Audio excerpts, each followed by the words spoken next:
Ölkəmizdə boşanmaların sayı həndəsə silsiləsi ilə çoxalır. Bunun bir neçə səbəbi var. Amma ən əsası Azərbaycandakı müxtəlif metodlarla ailə institutunun bünövrəsinin dağıdılmasıdır. Vaxtilə əxlaqı ilə dünyada nümunəvi olan cəmiyyətimiz hal-hazırda mənəvi terrora məruz qalır.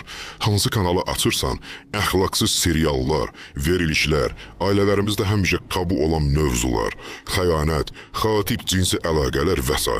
Gənclərimizin mənəvi durumu çox acınacaqlı vəziyyətdədir.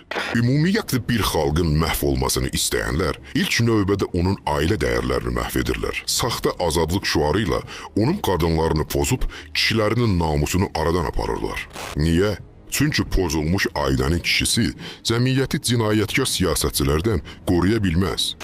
Ailə insanın, xüsusilə də kişinin qalasıdır. Fundamenti zəif olan qala tufana tab gətirə bilməz.